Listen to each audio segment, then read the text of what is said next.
the Dolphins are missing 4 of 5 offensive linemen. And it wasn't a problem until the center went out last week. Right. And then Tua legitimately had no time to throw. And they were in the backfield. And that was Tennessee without Simmons. Now we're talking about the Jets, who can generate a ton of pressure without blitzing and have the secondary to not necessarily go man-on-man with Tyreek, but they can go man and have some coverage up high with him. That's just going to be dump-offs. Like, Tua's going to get sacked 5 times. $2,500 for the Jets D? Why not? Mayo Experience. Mayo Experience. Mayo Experience. Mayo Experience. Experience. Welcome to the Pat Mayo Experience, Week 15 DraftKings Picks for the Sunday slate. If you're looking for the Saturday slate, check out the Pat Mayo Experience audio feed or Mayo Media Network. Ben Raza and I sat down. We built lineups. They're probably all terrible, but hey, maybe they can help trigger something in your mind to actually build a good lineup and win the cash this week. That contest is full for the Saturday slate. However, there are 800 spots remaining in the Sunday-only main slate DraftKings Listeners League for the Pat Mayo Experience. It is completely rake-free. The link is down in the description. I suggest that you go play in it right now. All right? Thank you for that. Smash like and sub to the channel while you are here and buy some Omaha Steaks. Probably your last chance to get it there by Christmas time. So omahasteaks.com, 50% off site-wide. Code MAYO gets you an extra $30 off. And you can get an extra 10% off at shipitnation.com with code MAYO. And you're probably not going to forget it because you're decked out in Ship It gear. You got it. Yeah, we're on it, buddy. It's a good week. Over 750,000 in community wins last week. Members from within the Discord that are a part of the community. So awesome week. Am I considered part of the community? Yes, you are. Because I profited like $130 last week. Let's add it to 750,000. Yeah, add the Up 130. We'll bump it up. But yeah, it was a really good week. Lots of good stuff going on. NBA back in the full swing. We got shows here on the Mayo Media Network talking through NBA stuff. And then also, obviously, be back for the Sunday morning show, 9:45 a.m. Eastern, to break down anything further on news from this show that we do here. Yeah, so let's go through it. Let's talk about running backs this week. Zeke week? Yeah, I don't know. Could you imagine it just like 5 weeks ago, be like, you know who's going to be the guy that you need in week 15? It's not Zach Moss, it's Zeke. Yeah, and it looks like the ownership is there, so people do want it to be Zeke week. Yeah, it was Zeke at 29% ownership right now. There's 2 running backs who are above 20% right now in terms of ownership. Obviously, like you mentioned, 9:45 a.m. Eastern time on Mayo Media Network and at shipitnation.com. When you guys update on Sunday morning, we'll have better stats. And at runthesims.com, we'll have better ownership projections by Sunday morning. Although ownership projections have been really bad. Yeah. Especially like the past month or like just no one wants to project someone to be 60% owned or anything like that, and it screws everything up. Yeah, the funniest part of it all, I said this the other day on the first look with James, Gender 75. We were talking about it. People talked about sim wars all season long about all these sims and things like that, but I think there is some effect from that. When people start looking at them, they're either leaning on them or against them, but the traditional ownership projections that people are building may or may not necessarily be considering that in full when they're doing it, and that's why you're seeing, Jonathan Taylor is going to be, a few weeks ago, he's going to be 30%, 35%. You can't play him. He comes in at 18% in the main tournament. You're like, I would have been a lot more in. It's not like 2 or 3 points off. It's double the ownership in some cases. So yeah, it's been poor, but again, working around it, just finding ways to build out good lineups like we do on this show is try and get some ideas out there.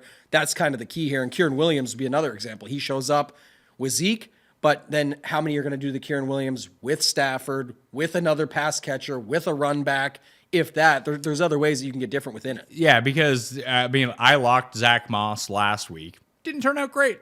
No, it hasn't for the last 2 weeks for anybody, but it was also incredible and insane workloads that he got. It just did not get there. Just didn't get there. Sometimes it happens. Fortunately, playing Drake London at 100% of lineups really paid off. That was awesome. Every lineup that we built last week had Drake London in it, so it kind of offset a little bit. Yeah, we had London was in some of them, and last week there was a good example actually that you just Bears brought it up D. because Bears D was awesome, but also even Garrett Wilson was in there. We had Garrett Wilson and Drake London, I think, was in the original optimal, and it was kind of like one of those things where you see a stand-up, like it's a wide receiver 1 for shitty teams. But you're like, okay. At a good price. Yeah, at very good prices because of that. The delta in them is like, London was like half the price of Tyreek Hill or something like that. Like you can find a guy, and again, he's not him, but it's priced in. He's half the price. So that's the difference, and ended up working out quite well. The Ritter, London, Pitts lineups were very close if instead of Bijan getting that 7-yard touchdown there, they had to throw in another one to Pitts.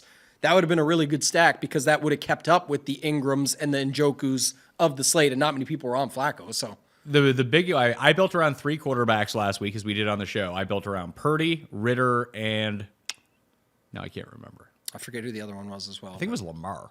We built around Lamar. We definitely talked about Lamar. Yeah, no, it wasn't Lamar because Lamar. But we didn't have the good stacks. We talked about him like naked or with him with the Baltimore D, and you ended up actually needing Likely and Zay Odell Jones. Beckham or Zay, Yeah, it was Flowers Odell. or whatever. Yeah.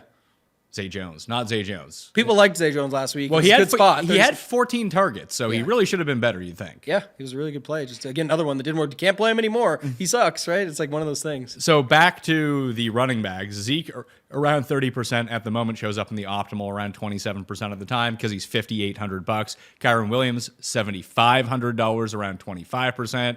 McCaffrey $9,300, around 20%. Those are probably going to be your 3. The only one I could see taking a major leap forward here, the Mao, if you will, of week 15 at running back is going to be Antonio Gibson because Brian Robinson's not going to play. He's $5,200. Like, where do you want to save your money? I was surprised that he was about half the ownership right now, projected wise, than Zeke because A, he's cheaper, and B, I don't really see a difference here.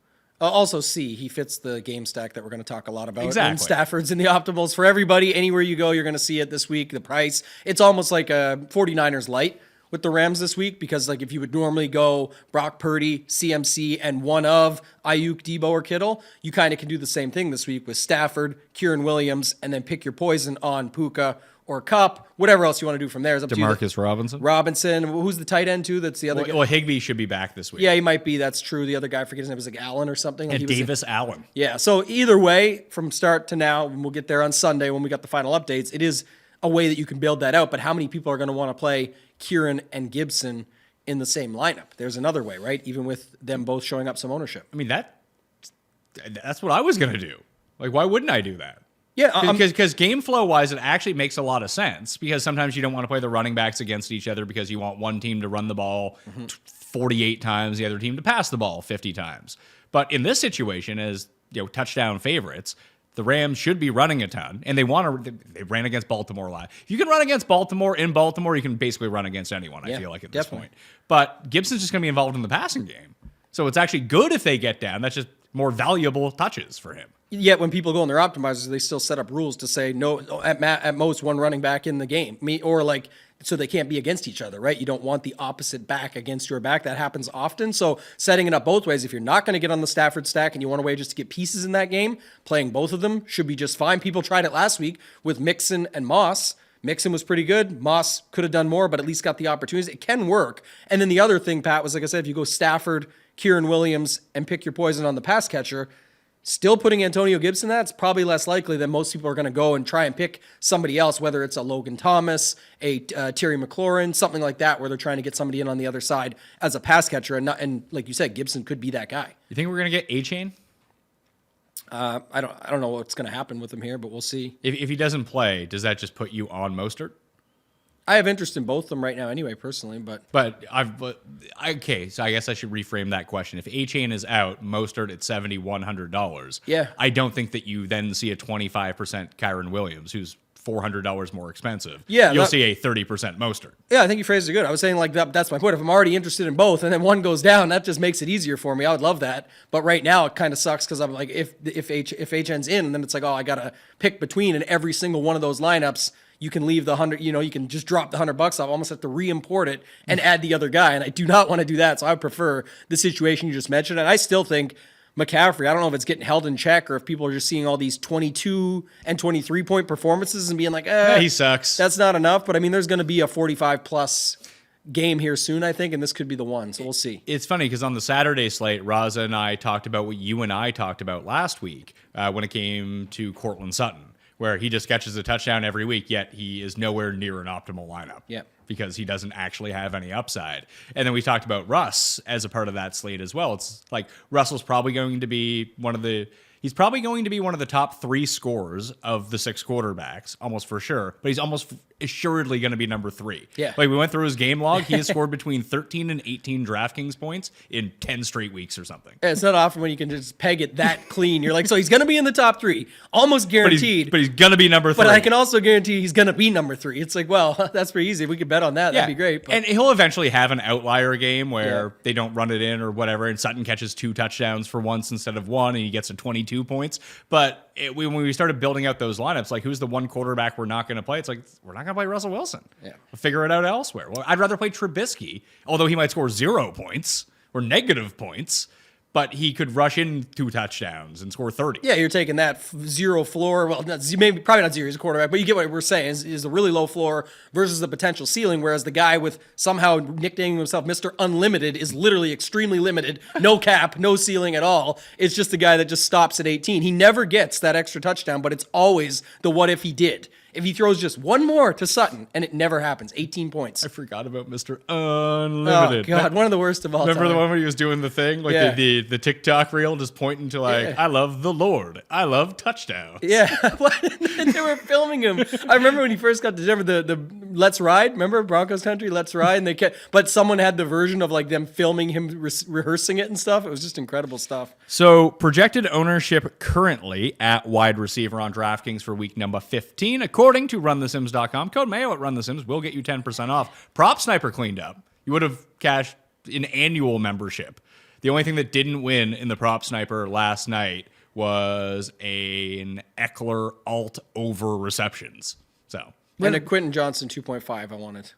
yeah, that one wasn't actually a good No, play. I know it wasn't. I just put that in. I was like, that was me. I used 4 in my same game parlay. I used 4 from Run the Sims, which I'll hit. And I was like, well, Quentin Johnson's going to get 3 catches. Well, how couldn't he? And they let you have, couldn't. you got the old boost over there too. I saw. Yeah, Thursday night and Monday night, the Island games at that site in particular always gives me a 30% boost. On Up those. to a certain number? Nope. Wow. See, that I got capped. I went to press the boost button and it said $40 max. You need to be a bigger fish. Yeah, it's brutal. If you could be a bigger fish like Pat Mayo, who only plays same game parlays at that site, they'll give you whatever boost that you want. But it's Garrett Wilson at 26%, Jaden Reed at 25%, Amari Cooper at 20%. Then we're into Demarcus Robinson. He is like the cheap guy of the week at $3,600. Now, granted, he could still potentially be the option number 5 in the receiving game for the Rams this week. If you go Puka and Kupp, he could be behind Kyron Williams. He could be behind a potentially returning Tyler Higbee. I could see playing him as a part of Stafford stacks or game stacks to save that cash, but I think I would just randomly roll the dice on another $3,000 guy if I needed to save the money, if he's going to be 20% owned. Yeah, I feel the same actually, and that's one of those things. Almost like when we do our PGA shows, and it's like always like the 6K chalk guy, or these days it's been the 7K chalk guy. Like there's just so many other options there. I would really only want Robinson in these stacks to make a bunch of other stuff work, or over stacks, or something that's going to at least make it different. Because you have a lot of other guys down in that range that I'm sure we'll get to later. But you could play some of these other. You know, there's Darnell Mooney, Rondale Moore, Wan'Dale Robinson, Khalil Shakir, Demario Douglas, like. Depending on some of these injury statuses, I'm just saying there's options down here. Just a note on Shakir. With the return of Dawson Knox, it actually didn't take any snaps or routes away from Dalton Kincaid. It was Shakir who lost like 50% of his work. Yeah, and that's just something I think their personnel that they're going to go out in. But I talked a lot about this last week. I actually had the take on the 9:45 a.m. show. The people loved it. Some people made some good money with it. Was James Cook. Also, remember, like Kincaid and Cook, to me, are in better spots when Knox is back, because Knox is a big-time blocker. Yes, he can take away from you when you get down to the end zone, red zone. He takes away from your touchdown upside. For sure, but for guys that they're trying to slice and dice with over the middle, it's still Kincaid. They're not just going to go away from that. We're going to talk about another tight end shortly when we get there that I feel the same about, regardless of matchup. And then also James Cook. Everyone's like, oh, but he's going to get robbed by Latavius Murray and Josh Allen. No shit, we know that. But what they got to do is try and keep the other guy. I forget what was the matchup last week, Kansas City? Yeah, they try and keep Mahomes off the field. So if he's getting 3 to 4 tries every drive and can do stuff with that ball, he can be ferocious with it as well. And he was the opposite side last week of Pacheco and McKinnon, who people were trying to decide between when you had Knox back to help block there. So it's something for later as well with that Buffalo-Dallas game. There could be an opening for Texans receivers as well, because Nico hasn't practiced all week. I don't think that he's going to play, but I have a feeling Stroud is going to end up playing. Like he'll magically. What is it right now? Davis Mills? It's Davis Mills with Noah Brown as the wide receiver 1. What about like Mechie or these guys? Like That's what I'm talking about. Yeah. And like Schultz is going to be back, but like, yeah, John Omichi Premier might be the guy to look at. But points per dollar wise, Juju is number one, like he is every fucking week. Yeah. Wendell and then DeMarcus Robinson are the top three, and they're all 36, 37, 36. I can't trust the projections with Juju anymore. Every week, Juju, he's great. He's not great. He's terrible. He just had his best game of the season against Pittsburgh, and he was still terrible. However, that was a revenge game. Had like 80 yards. This is another revenge game against Kansas City. That is true. Who's the third guy you said? So it was Robinson, Juju, and Robinson. Oh, and Wandale. Yeah. So I think that's part of it as well. So maybe now it would be Wandale because what I was going to say is sometimes with these cheap wide receivers, even when they're getting ownership and whatnot, it's like at least put them with the quarterback that you feel like can get him the ball. I know DeVito. I'm sure we'll talk about that. But if I was gonna go, and this used to be a thing that I used to try to do all the time. With Ted Ginn back in the day when DraftKings first kind of got off the ground, like 2015, he was playing on the Saints. It's like he was $3,300 every single week. I remember me and Leone used to always be on the show. He used to give me so much shit for Ted Ginn. I was like, but if he has a good game, he's going to score 40 DraftKings points. Yeah. They were going to drop back and throw him 4 go routes every single game. And like there was 3 times during the season, he had like 3 for 144 and 2 touchdowns. So I feel about Jalen Hyatt. If I'm going to play a Giants receiver, he's $3,200. He runs 1 route, and it's deep down the field. If he connects, he's going to be great. Yeah, because it's a ceiling option. Versus Wandale, if he's going to get there, it's like, oh, but I got what I needed out of him. What'd you get? 6 for 40. And you're like, oh, I crushed. He did everything at that price. That's all you need. It's not necessarily true. And in that same spot, Hyatt you could leave the money on the table, play Hyatt, and it could end up being 1 catch for 80 and a touchdown. And it's over, and that's who you needed instead. So it's just little things like that you're playing throughout. I don't hate that, and it's like you talked about earlier. It's a zero it's like a boom bust where you're going to go after it, get the 0 probably, but if you get the score, it's probably beating the Wandale Robinson score.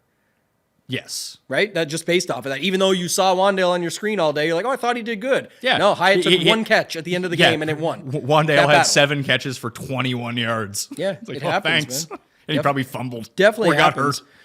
So I don't mind that. I think that's kind of the key down there, but I do like going to some of these cheaper options in the stacks. Robinson would make sense in the Stafford ones, but again, like you said, it couldn't be an option number 5, and then it just becomes sort of bad chalk because you're like, well, there's like still 5 guys ahead of them that they're going to want to use, and they're going to want to run the ball still with Kieran Williams. So lots of different ways that one can go.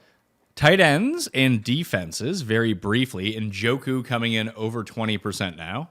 Good thing we talked people out of Njoku last week. That was bad news. Yeah, in the end, it's just the way things go. Sometimes he's still projected super well. If you just played the projections, you would have got to him. I just said like that was something, and it was a 1-game sample basically with Flacco, where he was using Harrison Bryant a little bit more than Njoku, but you still would have got Njoku lineups last week. Like he's still projected well. So Njoku, Chig, Jake Ferguson, Tucker Kraft are the 4 highest projected tight end. Not a great tight end slate with Laporta and Hawkinson on the Saturday slate.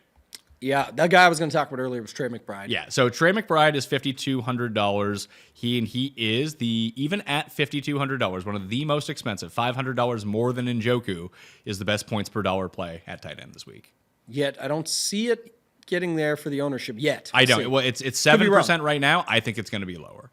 Yeah, the thing is that was the guy, so I was going to bring him up in the same tone as the Kincaid play that we talked about earlier, where again, like, oh, if you go on DVP rankings right now everywhere and say like fantasy points scored for tight ends against San Francisco, like, oh, this is the worst matchup ever. He's the only guy they throw to. He's not exactly. He's a tight end on paper. Like that's all it is. It says tight end. That's what he physically. It is what he is factually. Sorry, but I'm saying when he goes out there, he's running whatever you need him to, and he's crossing over and he's getting these throws.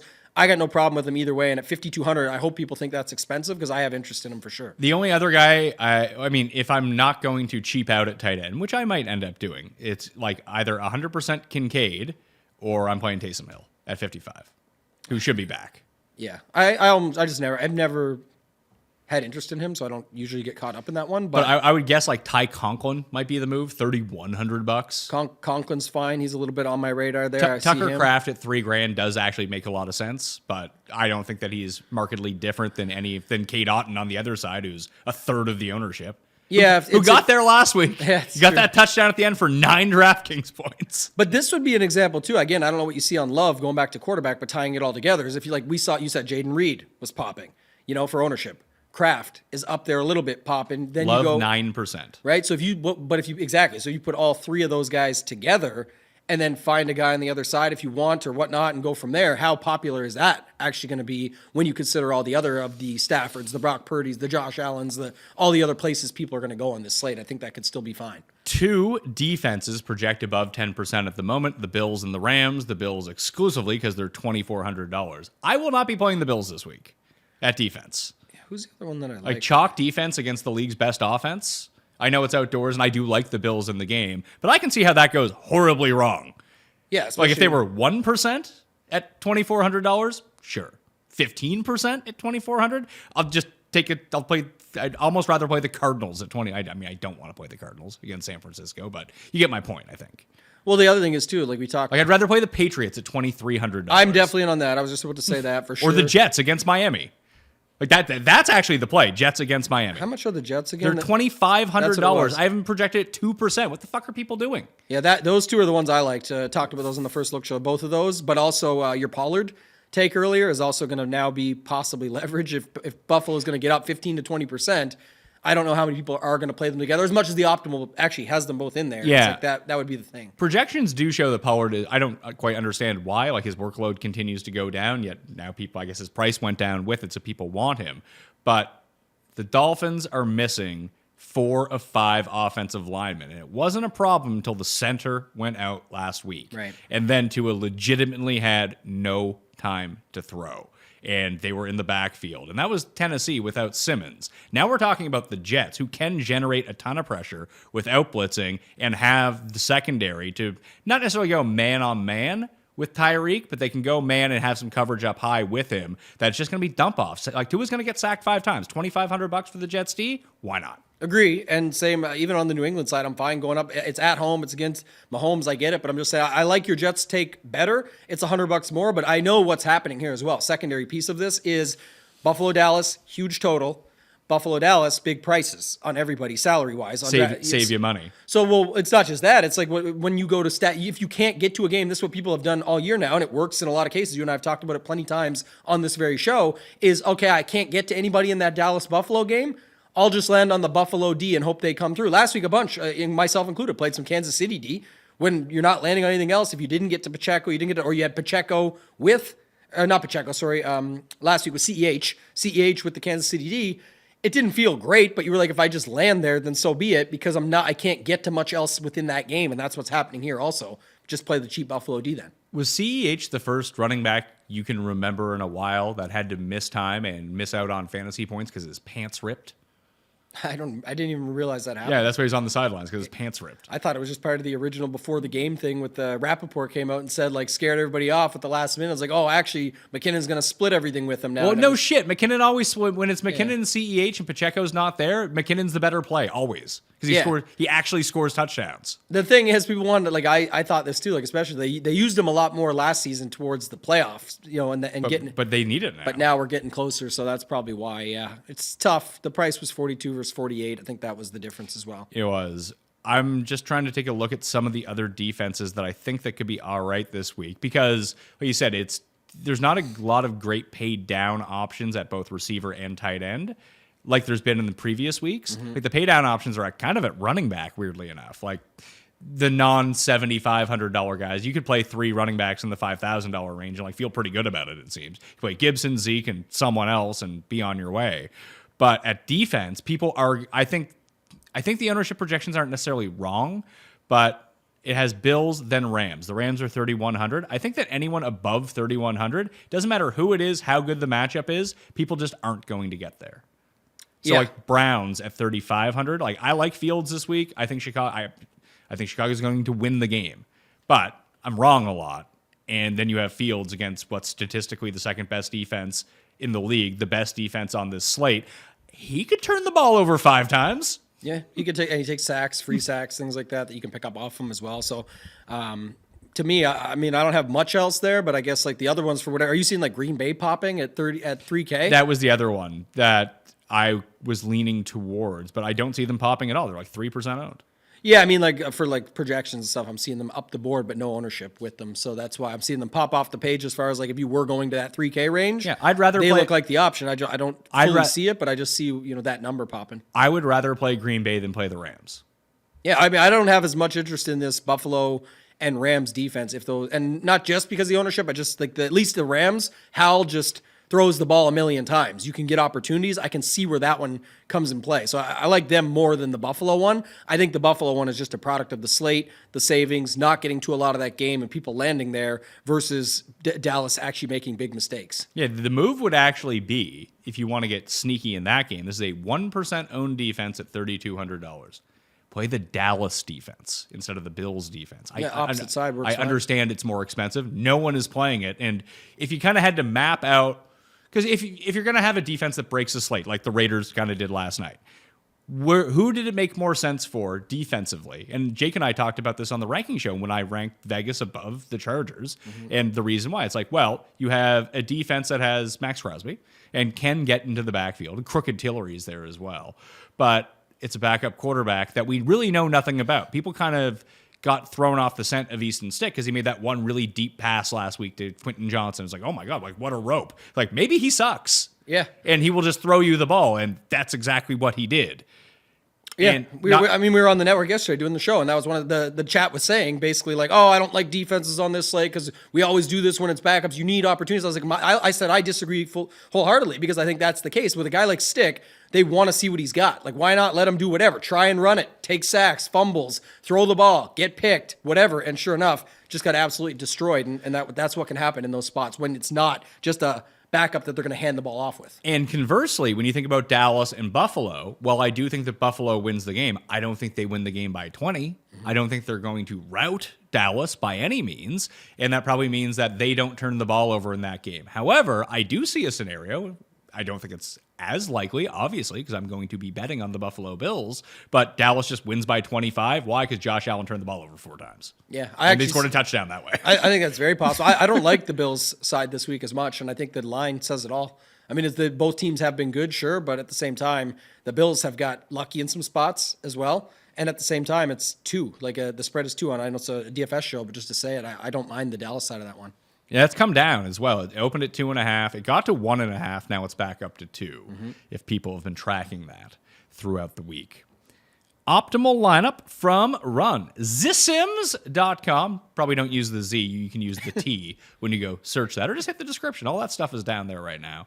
Stafford is the optimal quarterback at $6,000. Puka is in that lineup at 73 as well. And if you're listening to the audio version of the show, you can see it up on the screen right now. So you can follow along with us. So Stafford with Puka, Zeke and McCaffrey at running back, Wendell and Juju, the 2 guys that popped up points per dollar wise. I don't love that, but that's what we're doing here. If for the optimal, McBride as tight end, Pollard as the flex, and the Bills D at $2,400. Like I can rejig this pretty easily, I think, to get to something that I like, though. All right, let's do that. So let's take out Puka and Juju. Let's just drop Wendell to Hyatt. Okay. We don't need to commit to that. And take out Juju, take out Pollard, and take out Bills D. We'll change Bills D to Jets D and spend the extra $100 there. Or you could spend down. I prefer the Jets to New England. So I do as well. I'd I rather like that pay call, the $100 rather than lose the $100. Well- So now we're at $5,350 for a wide receiver in a flex. Who did I miss one spot? Stafford, McCaffrey. Did you take Juju out? Yeah, Okay, I have Hyatt, McBride, and the Jets. and Zeke. And you kept Zeke in. Yeah, I kept Zeke in. Okay. So you can go like up down in the situation if you want, or you can just plug in Gibson as the flex, and we could work from there to see what we're left with. So we plug in Gibson at $5,200. Do you not want, like, do you have a preference on Cup over Puka, and that's why you took him out, or what are you pairing up here? Oh, I didn't take out Puka. Oh, you kept him. Okay. Puka's in there. I just kept him because Stafford was in it. We can refinagle that around. We talk about Stafford a little bit more. But in this, you could go Gibson and who is the wide receiver here? Gabe Davis. You go Drake London again. I don't like Drake London as much this week. Outdoors, it probably matched up with J.C. Horn. Romeo Doubs I actually do kind of like at $5,300. For that Green Bay game, Christian Watson probably going to sit again. It's a nice pivot off of Jaden Reed, who's a little bit less money, but I do think that the touchdown upside lies with Romeo Doubs in that spot. Shaheed is likely to be back this week too against the Giants, we can just play the two deep threats from that game, Hyatt and Shaheed, next to each other. Then we'd be, then we get gifted an extra $1,100. Or what we can do overall is take Gibson out, go back to wide receiver, and this is the spot to play Demarcus Robinson at $3,600. Now we have $7,100 for a flex, and that's Raheem Mostert. No, this could work out perfect then. But that's against the Jets D, but like whatever. Yeah. Or you could play Chris Olave against the Giants to correlate it with Hyatt if you wanted to. Let's see this. Demarcus Robinson, the 7,100. Who else was there in that range if we didn't want to play against our D? Olave? So Ayuk is $100 more. Mostert is 71. Olave is 71. Rashad White is... I like the Olave one just because it's also opposite of Hyatt. And then the other thing is like most people would land on Mostert in that spot and figure out down to the Buffalo D or something. And in this case, you're saying, well, I'll just leave the D that I want and go with something that's against it that still fits a secondary stack within the build. The other thing that you could do, is there anyone in this upper $7,000 range that you like? Upper 7K range? Yeah. Kieran Williams at 7,500. But not a Ram, Okay. Just a non-Ram who's up there. So you have basically Debo, Kelsey, Evans, Waddle. Any of those guys do anything for you? Just like, oh yeah, I really like to get up from Olave to one of those guys. Like, would you want to get from Olave to Debo, for example? I'm pretty fine with the savings now at this point. Okay, Debo's had a couple huge weeks. So Because my point was going to be Zeke into Gibson allows you access to that upper $7,000 range. And I don't really actually see, and it gives you the comeback in the Ram stack. yeah, And I don't see that big of a difference between Zeke against Kansas City and Gibson against... Well, then I can tell you what I would be doing. I actually like that you just did that because that fixes his build for me how I want it. Is I would be going from Zeke down to Gibson, and I would be going from Puka up to Cup. I'm going to be on Cup for $500 more than Puka this week. Okay. I mean, So that for the works. majority, I'm going to play both of them on these stacks, I'm saying, but I definitely, for this build, it's kind of interesting because now you have like Stafford, Robinson, Cup, Gibson on the other side. You still get McCaffrey in there with McBride. On the then other you side. get Hyatt with Olave, and then you land on that D. It's nice. It actually projects way worse than the one we just had. But I like it but way more. I like this more. And I don't care about it because we're in the same spots. We're in the same realm. Gibson's not going to get a great projection right now, and I guess who knows why, but realistically it should be fine. And then we'll see on what is the status on Robinson as of right now, or where we're at today with the news currently. I thought that he was ruled out, but I could be wrong on that. Yeah, like that's projection doesn't seem to be updated for that. So It's not updated yet, because I think that he's technically questionable. remain silent. What's that, sorry? He did not practice yesterday. Yeah. Yeah, that's never a good sign. So we'll see. I mean, if he ends up going in, then, obviously you can... That's why. Yeah, the projections still have him in because he's just Q-tag, and that's where the difference lies. So we'll be fine. That lineup will project just as good as the previous one, and it's another version of it. It's just different, but I like that one. So boom. Chuck that one in. I guess we could switch it around. Like, it was funny. I was talking to Raza about it. We were talking about, hey, you want to have this guy in the flex and this guy, like, when I'm building these lineups in the show, I really don't care. Yeah. I barely late swap as You're not going back to it anyway, so it doesn't matter as much. Yeah. So we'll throw that one in. Do you want to try to build another Stafford lineup? Maybe one that has Williams in it? Yeah, well, I will say this. Again, this lineup looks so good on paper, but Robinson is a part of that, right? When you get a $3,600 Demarcus Robinson in there with Hyatt at 32, but I'm fine with it. I like it all. I'm saying... But all you do in this one to change that up in order to make Kyron Williams fit and still not have a bad lineup is take out Demarcus Robinson, take out Christian McCaffrey, replace McCaffrey with Williams, then you're back up to like 5,500. That's what I'm saying. Yeah, I was going to go there somewhere in that route is to say I want to get like a Stafford, Kieran Williams, and one of Cup or Puka is a great lineup that I think you could still get there with on get there as far as feeling good about the build versus the punts that I know some people aren't as comfortable with. So what we can do is we can move Olave. We can take out Demarcus Robinson, move Olave into the wide receiver spot to open up the flex for us, replace McCaffrey with Kyron Williams, and now we have a flex for $5,500 that we can go to. That leaves us in the range of Jerome Ford, okay, Taysom Hill. Then we probably don't need Olave. Gabe Davis, Drake London, Devin Singletary. I don't think that A.J. Dillon is going to play. Sometimes when I don't like the range, though, that's where, again, people think it's like this big deal, but I don't care. Is like, then I will just take Cup back to Nakua. Because I'm still going to have versions of it that are with that, but I love the 6K range. You do like the 6K range. Yeah, there's so many guys in there right now that you can look at, or we can make moves around, right? You've got... If we go to Nakua... You can get back to Zeke. You can go to Garrett Wilson. You can go to God. Like, there's Kittle. Like, you're not playing CMC, go to Kittle. Like you can play double tight end with Kittle and McBride. Like I love that one, for example, right there. Kittle with McBride? Yeah, it's a double tight end that not as many people as have. You still have a great three-way. I worry that Kittle sucks. It's possible. For fantasy. Not really. I mean, I think there's going to be ups and downs with him, but I think if you're playing him, this could be a good spot. He had the run. But again, it's a product of no CMC and CMC being in a ton of lineups, and it actually is a secondary stack, a double tight end, and a CMC leverage spot. You're doing way more.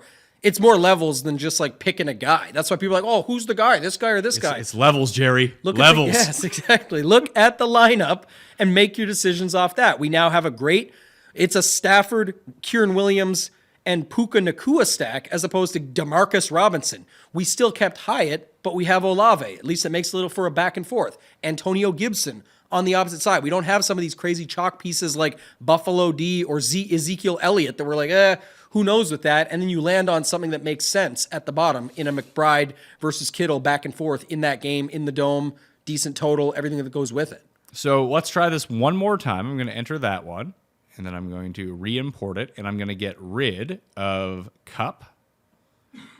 I'm going to get rid of Puka. Yep.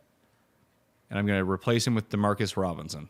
Yeah, see? It's always calling your name. So now we have $3,900 freed up. We can get rid of Antonio Gibson, put in McCaffrey, get rid of Kittle, and we can do, I said I liked Romeo Doubs. We can put in Romeo Doubs and still have $300 left over if we want. I would just stick with your Antonio Gibson call, though. He's going to get even better here shortly. I guess, yeah, you can. So, I didn't even realize that you could still fit him in. Off by one guy here. So I have Stafford, Gibson, Kieran, McCaffrey. Yeah. Jets D, and then I got McBride, Hyatt, Olave, And DeMarcus Robinson. and $400 left. We're good. Before you said 200, now we fixed it. That's why. So it's because of the other guy. So we could theoretically get up to Bucks D, Panthers D, Giants D, Commanders D, Bills D. I like Jets D better than all of them. I would I don't think you have to force that one. Is there anybody, who is the guy at 36 that we were looking at earlier? 36 was DeMarcus Robinson, but you can also have Juju. But DeMarcus Robinson fits this because we're playing Stafford, right? Oh, yeah. This is where you're $100 off from. So the chalk version of this would be Wan'Dale Robinson and Buffalo D over Hyatt the and Jets D and Hyatt, and it fits like a glove. And then you're like, oh, I'm good. And whatever you like, I'm going to look at that one and just see what the projection difference is. It should be a lot more, I'm guessing, but still interested to see it. And yeah, it's like 6 points higher, but that's because Wan'Dale, they're just going to give him the PPR points on paper on the projection because they expect him to get like 5-6 catches, and it's just going to be that way. So yeah, both good versions. I like that lineup. Here's the sneaky thing. I don't know if I love Stafford this week. Okay. Despite the fact that projections love him, everyone's going to love him. I think I'd want to go a different route.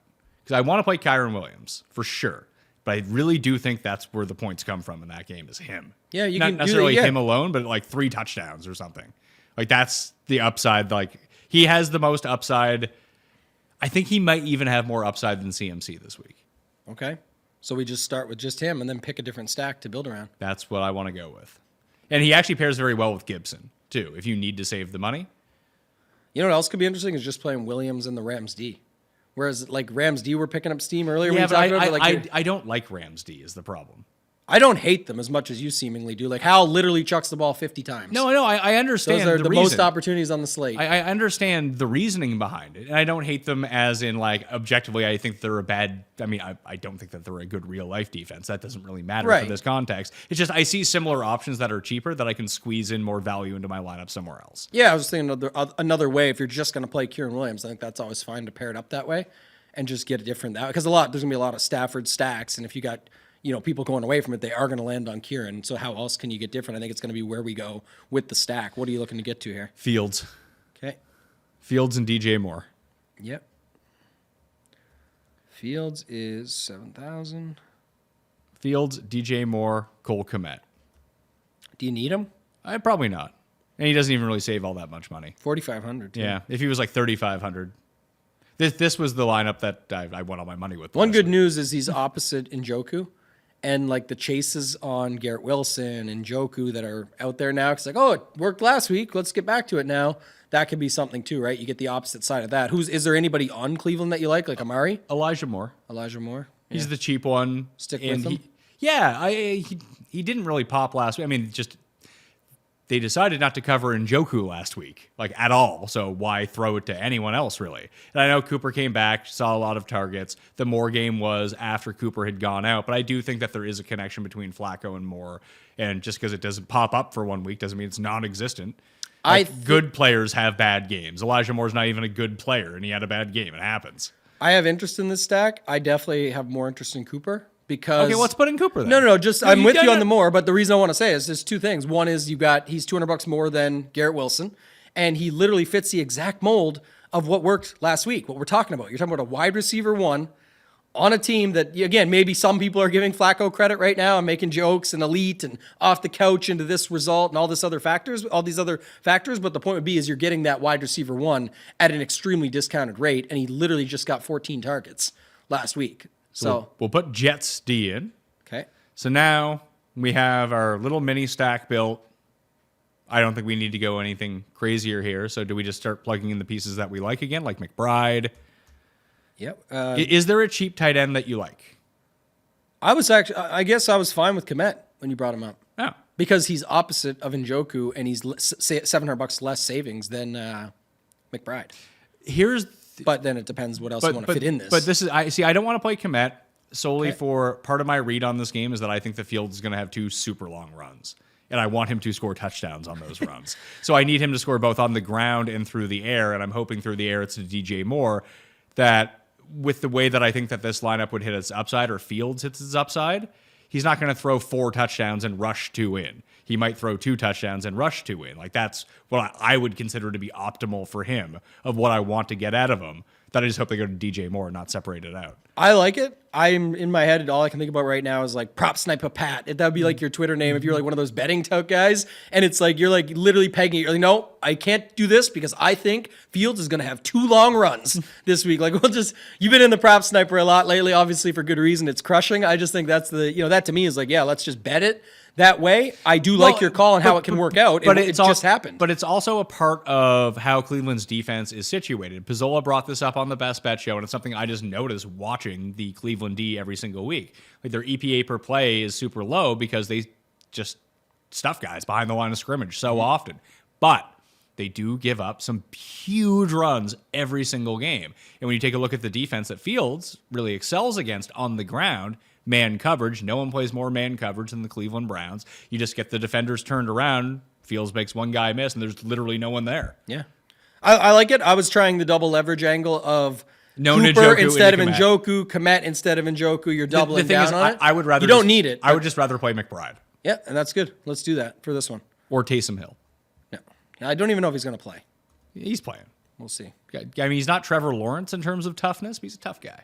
Man, dude came out and threw 3 touchdowns last week. He was just hobbling. He was trying to pick up a first down on a scramble. It's like, oh my God, Trevi, just take it easy, man. Take it easy, pal. Yeah. So I think we need some value here now. Like we need to alleviate this situation some because we only have 49 and change. So who is the cheapest? That's the thing. Is there a cheap tight end instead of using McBride that we can use? I think we could just use Conklin. And I know, like, we've seen this work plenty of times. It has nothing to do with the fact that the defense is already in there, but just you do see that lineup, reviewing them each week and everything. Like, a lot of lineups just have this setup. It's like that could put it in position, short field, short yardage position, and they just throw that touchdown to Conklin and double down on something like that. Like, I'm fine with it. And you mentioned him earlier already, and he's 3,100. I'm more than okay. And if we see something that correlates or looks better later, we could change it. We could also just use Tucker Kraft at 3,000. Or could. Like, does it make a difference to you? I think my thing is, like, one, I'm still trying to look at the lineup construction and what the slate dynamics are, and everyone's on Garrett Wilson. I'm looking to leverage as well, and I like Kraft only really in love stacks. Like, I want if Kraft gets there, I think it's going to be helpful to Love is the way we're going to need him versus just 5 catches for 60. That's how I think it's going to look. So with Kraft, which is really interesting. So Kraft shows up in the optimal 4.7% of the time. Chig at 2,900 shows up 6.7% of the time somehow. But this is forcing Chig into 16% ownership, Kraft into 11, where you have Conklin at 3, and he shows up 4% of the time. Yeah, I really like, and he's again, we're like almost doubling it down here. Most people are going to have Njoku and Garrett Wilson. We're going with Cooper and Conklin. And yeah, there's money involved there in the difference in savings and stuff. I'm just saying my point being, it's definitely still leveraging up what other people are doing on the slate. So this gets us back up. We now have $5,700 per player. We have a running back, wide receiver, and flex. We could use Gibson if we wanted to again for money for savings at running back, or we can find another cheap receiver to go to potentially. Let me ask you this quickly then. Like, what else within this range? Because if it's not Zeke at 5,800, is there anybody below him besides Gibson that you're interested in? Obviously, we can make that work, and I'm fine with it. Just get the back and forth of that game like we already talked about. We can plug in Gibson, and we still have 5,900 left per wide receiver in a flex spot. But is there anybody else in there that you have interest in? I mentioned Romeo Doubs, who I don't mind at 53. Obviously, people are on Jaden Reed at 49. I don't mind him either. Kind of like Jarek at 51. Like, if there's a way to get to the Patriots defense, that's the guy to do it with. It's going to be Kelsey and McKinnon. So that would give us a no man's land on the other angle. But the other way you could spin this is Dalton Schultz. Play 2 tight ends, but play Schultz. It would be predicated on Stroud playing, which I have no idea if he's going to play. It seems like he's more unlikely than likely. I just have a hunch that he is going to play. He's back off injury. I don't think Nico is playing. He is, people will play Noah Brown at 5,000 because he's the wide receiver 1. Right. Have a feeling it might just be Dalton Schultz. Man, I didn't have him popping anything here, but I guess, like you said, obviously Stroud would be helpful. Yeah, like if you put him with Davis Mills, he's probably terrible. You put him with Stroud, at least he has a bunch of upside. He has 2 touchdown upside. What about Breece Hall? So I can see it. I don't love it, though, but he's also more expensive. Well, this lineup, I just put what you said for guys you like. If you plug in, who's Green Bay? Oh, yeah. Okay, so if you plug in Breece Hall with your Jets defense, and then plug in your play that you like, Dobbs, who leverages off of Reed, you would just be able to change your tight end from Conklin, instead of having 3 Jets in there, including the D, to Cade Otton. And you get the mini stack of Dobbs, Cade Otton. You still get the stack you like. You get Breece Hall with the defense, and then you get your Gibson, Kieran Williams play as well. So right now, you can plug in Gibson. Gibby. Yep. So plug in Gibson. So that's your first stack that you liked of back and forth. You plug in Dobbs. So then Breece Hall goes into the flex. Romeo Doubs goes in at receiver, and then Conklin. Instead of having 3 Jets, you end up getting to a secondary stack there of Otton with Doubs. You know, not having 3 Jets sounds like a pretty good idea. Probably a very good idea. That's what I was going to say. The other thing you brought up a couple times now with Houston, and we talked about Schultz, and talked about Stroud, and we'll wait on all that stuff, but it was in the tidbits like a week ago. It's been almost every week this season that a Houston Texan was in the optimal. I can't remember if it was the optimal or the winning, but yeah, between all those big games from Dell here and Collins there and Noah Brown there, like you had all these guys popping up no matter what. So I thought that was just a little bit interesting that if you went that route, you could get to some other spots here. I know that their offense was absolute crap last week. However, what was I didn't even really go back and, I went back and looked at it the day of, but it's completely escaped my memory at this point because it was such a shitty game. Let's turn off the sound on my computer here. What was the target tree for the Texans, both with Stroud and Mills, but with Nico out? Obviously, we'll get Schultz back, so that will be a little bit different. So Noah Brown had 5 targets and no receptions. Robert Woods only had 3 targets in that game. Because I think that without Nico, without Dell, you'd think, oh, this is a great boost for Robert Woods. I don't think that it is, necessarily. Brown's going to see his. Michi saw 5. But it was Xavier Hutchinson who saw 3 as well. And they were a little bit deeper down the field. Like, that was more of a connection with Davis Mills. That if Davis Mills goes, Hutchinson, in a good matchup against Tennessee. Let's not forget that. Like, they have no secondary to speak of. Yeah, I could still see it. It's gonna be one. It's gonna be somebody here. I just don't know. As the savings guy, he's the min at 3,000. Yeah.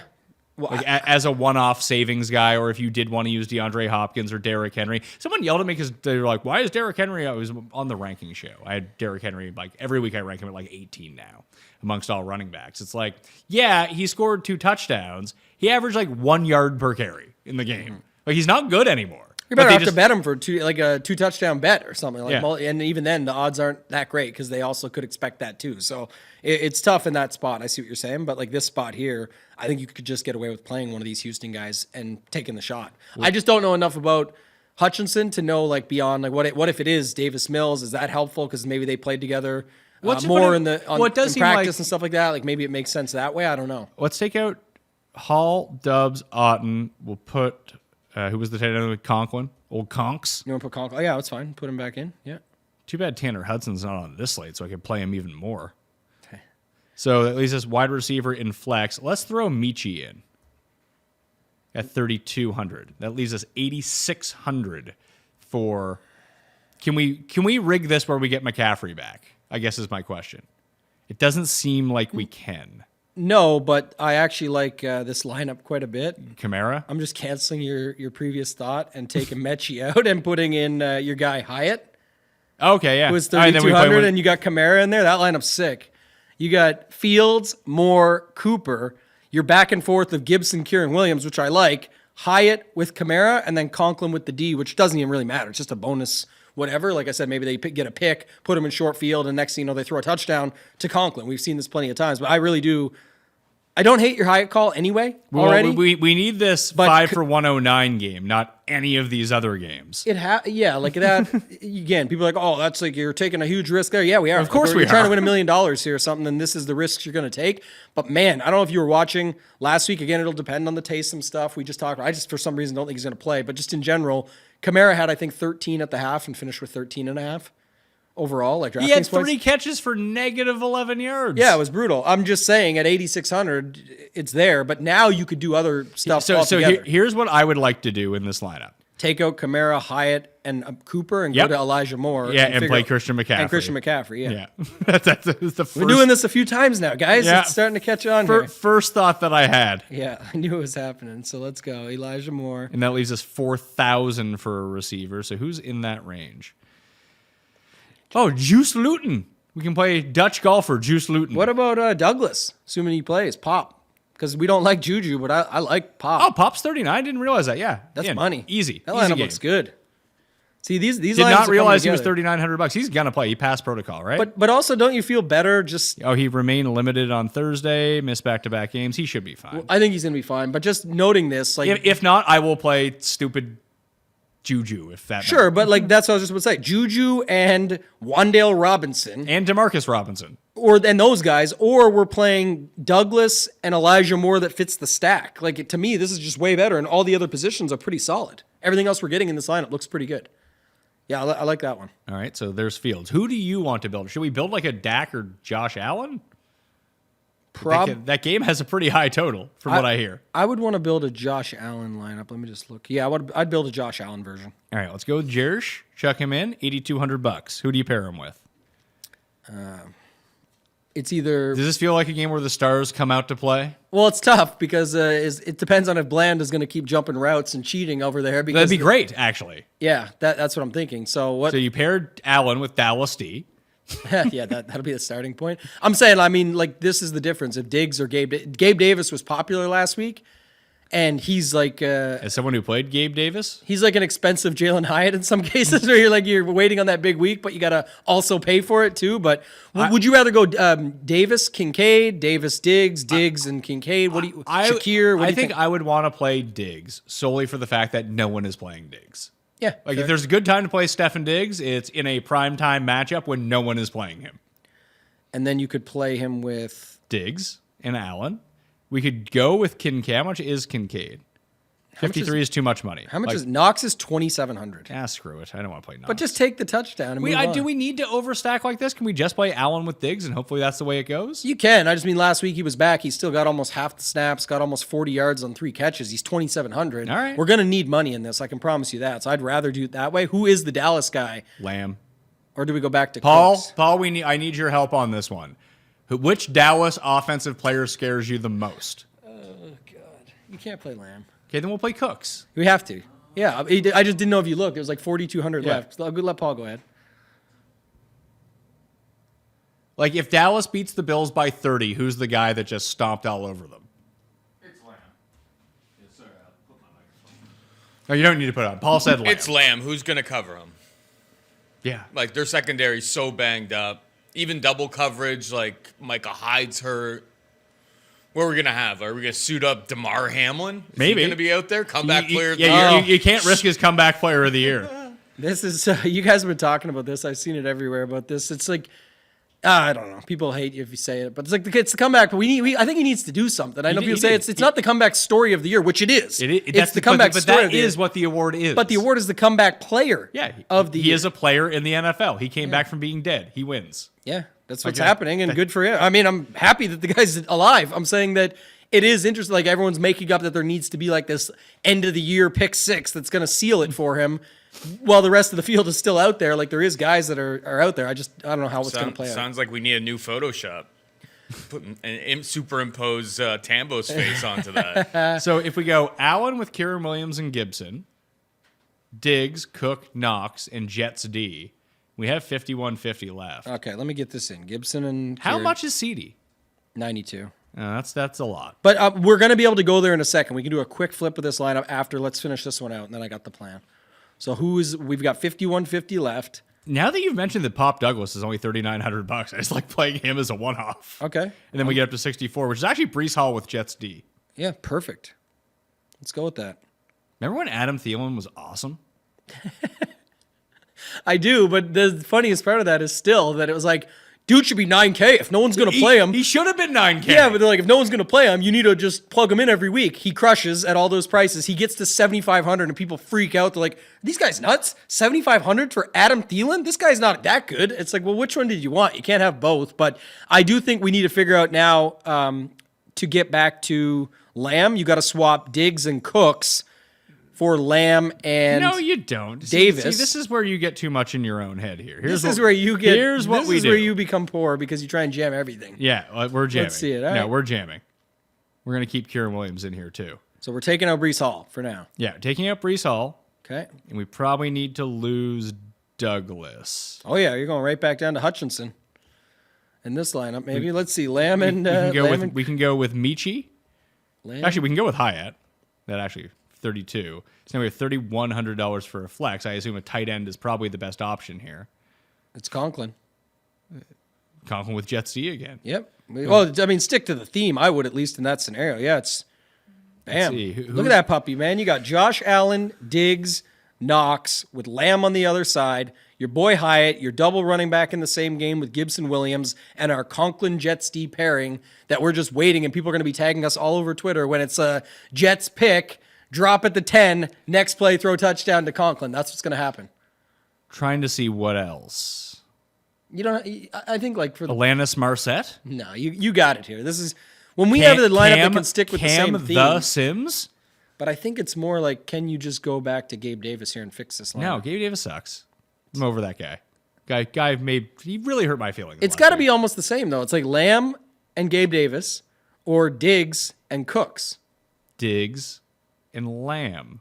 is what you're doing. I got it here. I have the lineup. It I mean, projects I for- could say it's not bad. It's like 8 points less than what we had earlier. We could turn this lineup around. If I just lose Kyron Williams, turn him into Zeke, then we have like $5,000 for a flex.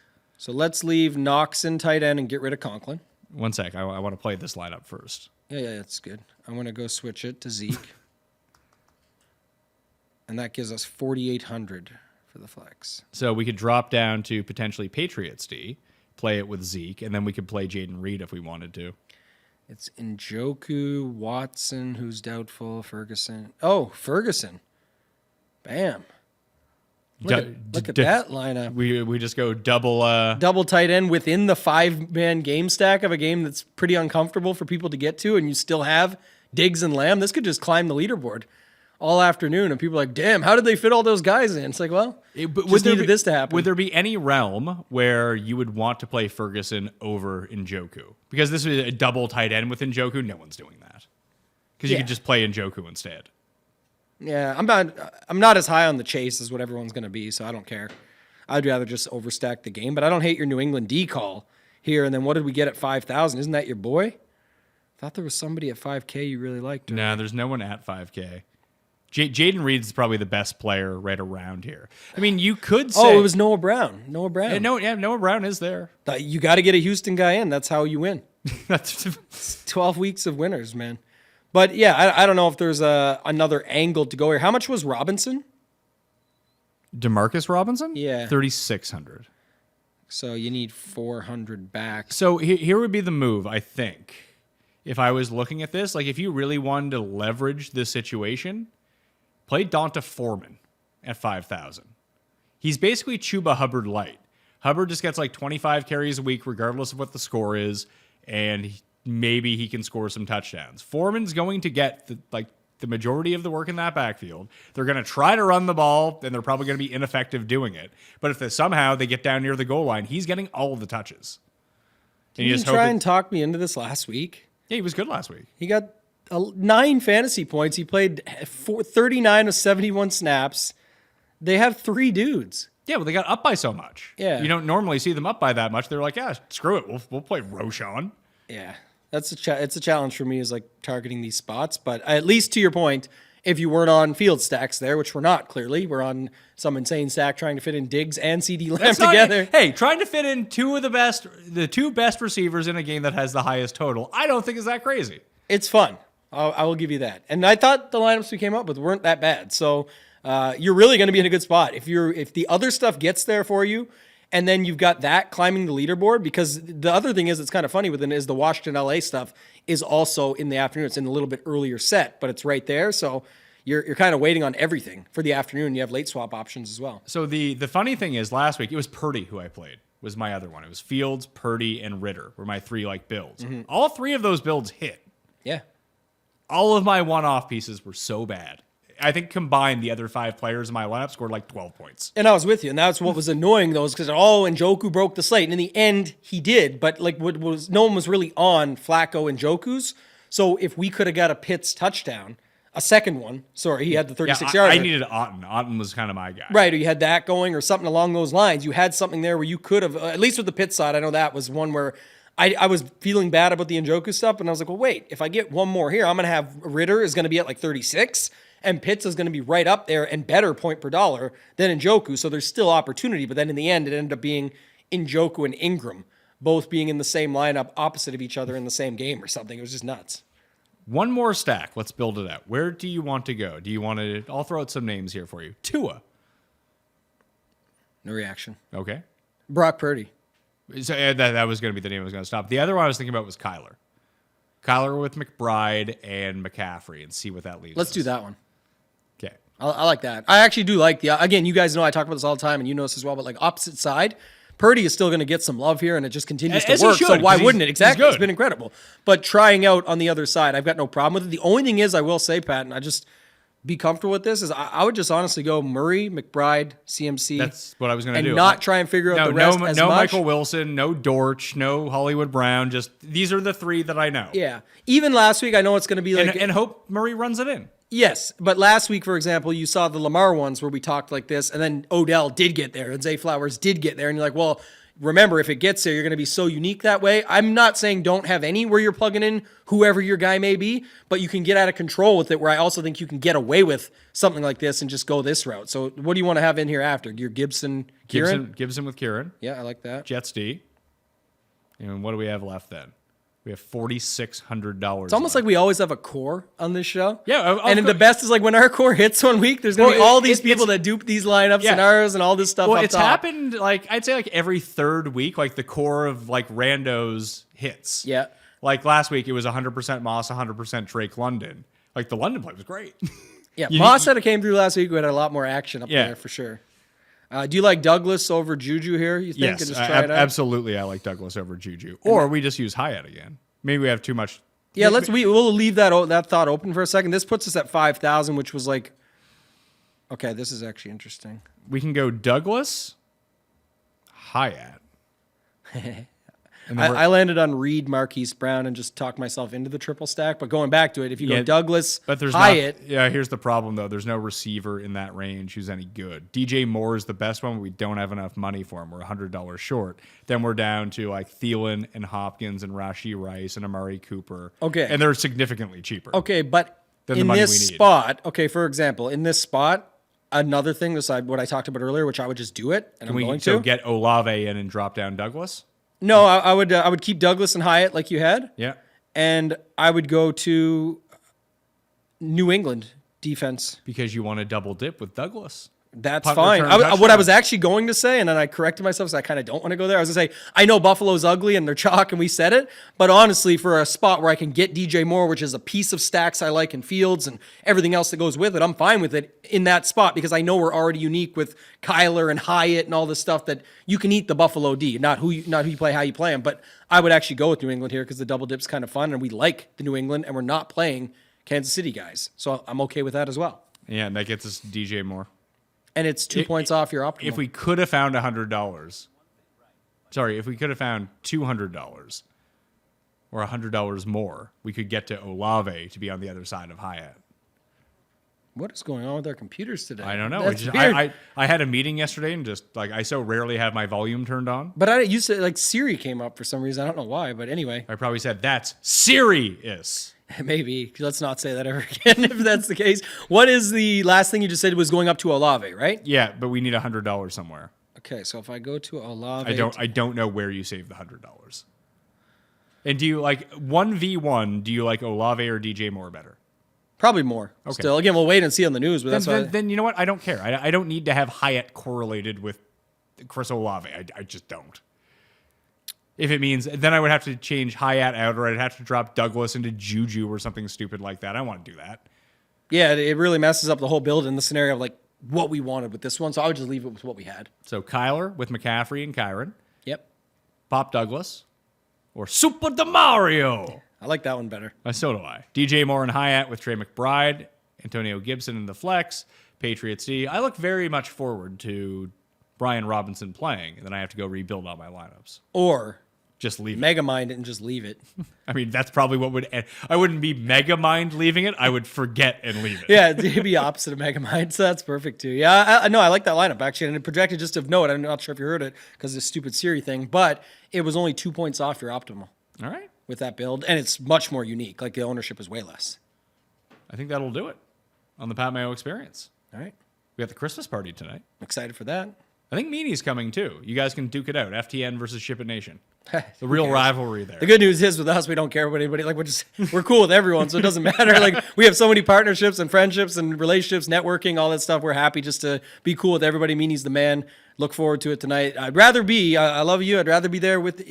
I'm happy to be here with you. I'd rather be in Arizona with some other folks at the Fantasy Football World Championship, but it was not meant to be this year. We'll try it again next year. get and there for golf. Get some more big giveaways going. Yeah, I got the King of the Desert coming up soon in February for the Arizona trip. So going to be there either way, but it's going to be fun. At Toteg and Tambo on X, I suppose they call it now. The former Twitter, as emails will tell you, the tidbits are up there right now. There's giveaways for the tidbits. Always, Or yeah, just always some giveaways. We got we're giving away a Dan Marino signed jersey. One of our members, Chris L, threw up a Dan Marino signed jersey. It's legit, everything's solid, and you can frame it, give it away for Christmas, whatever you want. But it's over on the Ship It Nation XFK Twitter, as Elon likes to say, and that's how you say it now. Is the one you go there, you can retweet it or repost, whatever you want to call it, like.